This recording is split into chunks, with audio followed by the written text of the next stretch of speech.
नमस्कार मेरे प्यारे बच्चों। अब मैं आपको इसी वाच्य की श्रृंखला में वाच्य के प्रकार हम लोग पढ़ रहे थे। वाच्य मतलब वॉइस बताया था मैंने आपको, परिभाषा उसकी। अब उसमें पहचान कैसे पहचानना है कि कर्तवाच्य है, कर्मवाच्य है। और भाव कई बच्चे का में है ऋषि की रेप लगाते हैं, तो का के बाद रा है बच्चों, रा में हलंत है तो उसकी रेप लग जाती है, तो का के बाद रा का उच्चारण है, उसके बाद में ता का उच्चारण है, तो करते ही पढ़ेंगे उसको। तो वाच्य का या वॉइस का अर्थ बताया था मैंने, बोलने का विषय।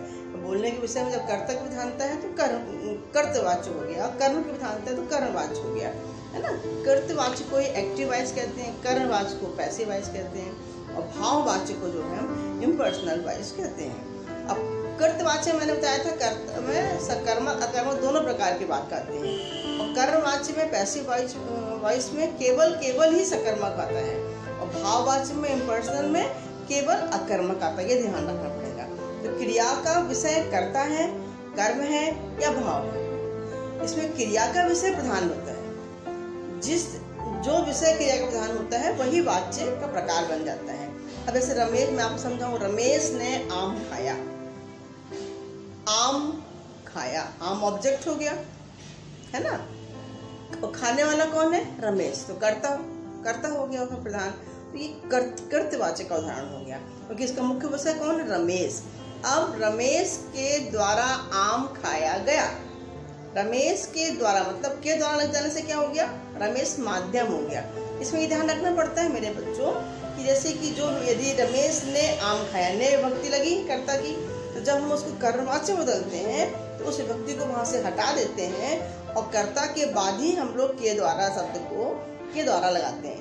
तो के द्वारा चिन्ह लगाने के बाद हम उस वाक्य को उसकी कर्म के अनुसार उसकी जो क्रिया बनती है उसमें लिखते हैं। उसमें हम रमेश के अनुसार क्रिया लिख रहे हैं, रमेश ने आम खाया लिख रहे हैं। आम चूंकि पुल्लिंग है तो रमेश ने आम खाया, रमेश के द्वारा आम खाया गया, ऐसा लिख रहे हैं। जैसे रमेश ने रोटी खाई, रमेश के द्वारा रोटी खाई जाती है।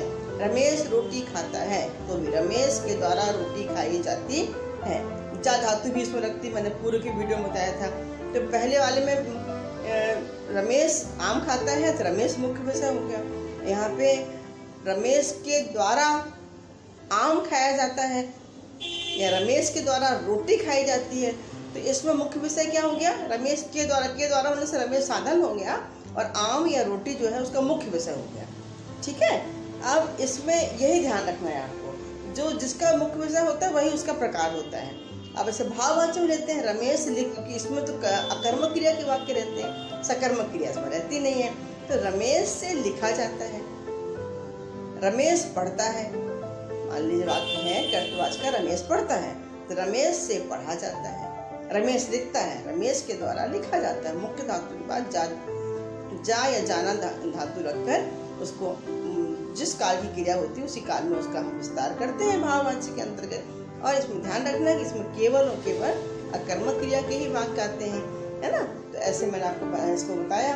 और अगर भाववाच्य में इसमें असमर्थता नहीं कर सकते, नकारात्मक वाक्य ज्यादा आते हैं। पहचान, जब क्रिया से क्या और किसको प्रश्न करते हैं और उत्तर मिल जाए तो सकर्मक क्रिया है। क्रिया के साथ हम क्या और किसको प्रश्नवाचक शब्द लगा के प्रश्न करें, उत्तर मिल जाए तो वो सकर्मक है, उत्तर ना मिले तो वो अकर्मक है। कर्मवाच्य वाले वाक्यों में कभी कभी कर्ता का लोप होता है, मैंने पूर्व में ही बताया था। ऐसे रोगी को दवाई पिलाई, अब पिलाने वाला कर्ता इसमें स्पष्ट नहीं है, रोगी को दवाई पिलाई, तो ये कर्मवाच्य का वाक्य होगा। इस तरीके से इसको पहचानते हैं। कर्तवाच्य में कर्ता के साथ ने विभक्ति, ध्यान सुनिएगा, कर्तवाच्य में कर्ता के साथ ने विभक्ति सहित और ने विभक्ति रहित दोनों तरह के वाक्य आते हैं। जैसे राम ने आम खाया, राम आम खाता है, तो एक में ने आया और एक में नहीं आया। तो जहाँ पर ने आता है, राम ने आम खाया, जब ने विभक्ति लग जाती है तो क्रिया सामान्य भूतकाल में रहती है, ये उसकी पहचान है। तो इसमें ने रहित और ने सहित दोनों प्रकार के वाक्य आते हैं। जैसे राम पढ़ता है, राम पढ़ेगा, राम पढ़ चुका, तीनों काल में लिखा मैंने इसको।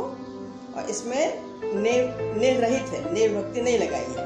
अब ने सहित कर्ता की क्रिया केवल भूतकाल में व्यक्ति होती है, ने सहित, राम ने आम खाया, है ना, ने लगाया मैंने उसमें, भूतकाल हुआ इसमें। ने सहित कर्ता पद में साथ आने वाली क्रिया हमेशा सकर्मक रहती है। जब ने लगा रहेगा कर्ता के साथ तो वो क्रिया हमेशा सकर्मक रहेगी, और ने नहीं रहेगा तो क्रिया अकर्मक रहेगी। ने रहित कर्ता में चुका का प्रयोग किया जाता है। जैसे मैंने लिखा राम पढ़ चुका, है ना। जब ने रहित क्रिया होगी तो चुका, ने विभक्ति नहीं रहेगी तो चुका क्रिया लगेगी साथ में उसके।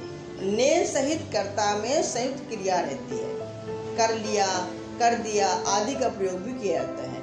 जब इसे कर्मवाचक में बदलते हैं तब, जब हम जैसे राम ने आम खाया, ने लगाया भूतकालिक क्रिया, अब इसको हम जब कर्म में बदलेंगे तो संयुक्त क्रिया बन जाए, राम के द्वारा आम खाया गया। मतलब जब हम उसको कर्मवाचक में बदलते हैं तो संयुक्त क्रिया बन जाती, खाया गया, खाया भी आया और गया भी आया, दो क्रियाएं आके जब किसी एक ही भाव को स्पष्ट करती तो वह संयुक्त क्रिया होती है। जैसे और सुनिए, सुंदर ने मधुर गीत गाए, अब गाय भूतकाल हो गया, अब इसको कर्मवाचक से बदलेंगे तो सुंदर के द्वारा मधुर गीत गाए गए, मधुर गीत गाए गए, गाए गए, दो गाए और गए, तो दोनों क्रिया मिली और एक ही अर्थ को बता रही है कि संयुक्त क्रिया होती है। इस तरह से आपको मैंने इसकी पहचान बताई, आपको समझ में आया होगा। अब नेक्स्ट वीडियो में थोड़ा सा परिवर्तन करके बता देंगे तो आपको और अच्छे से स्पष्ट हो जाएगा। देखिए मेरे बच्चों, मैंने लिखा भी है, इसको समझ लीजिए थोड़ा।